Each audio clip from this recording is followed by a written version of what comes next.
In the next episode, this oscilloscope is going to tell you that he was struck by lightning today, and he means it. But that's his story. Let me tell you the real one first. This is where I build, here on my own with no mates or a team to think out loud with.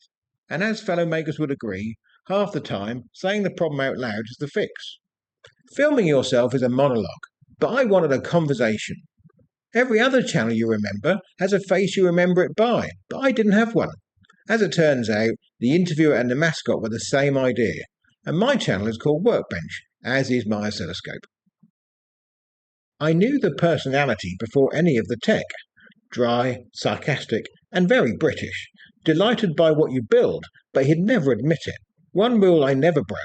He laughs at the hobby, never at me. The look I built with Claude Design, designing it, describing the face, watching it take shape, an oscilloscope, because that's the instrument actually on my bench. The brain is Claude, the voice is 11 Labs. The ears are just your browser turning my voice into text.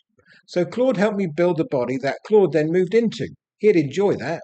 He asks, he listens, he follows up. That's the whole trick, and that's why it feels alive and not scripted, as it isn't scripted, other than the topic and a few baseline questions.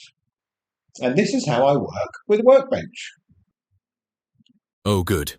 The little light went on. Hello, Christopher. Your oscilloscope with opinions, reporting for duty. Go on then. What have you wired me into today? Well, I would like you to suggest a replacement for the Texas Instrument 5760L Class D amplifier that you know I've used in a few projects.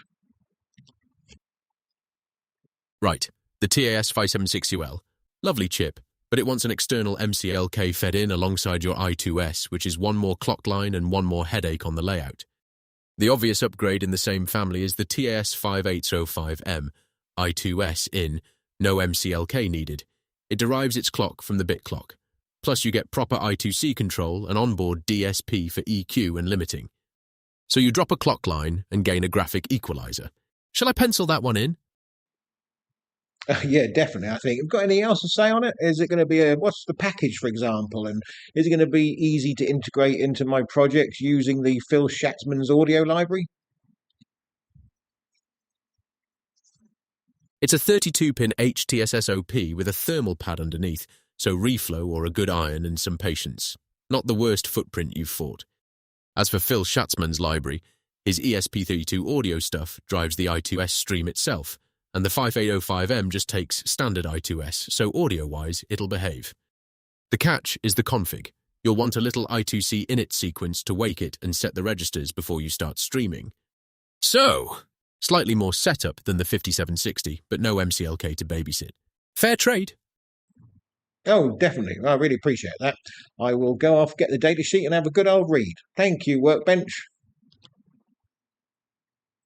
Off you pop and wrestle the datasheet. I'm sure it was written by someone who's never met a human. Shout when you've got it on the bench and I'll watch the traces for you. Go on then.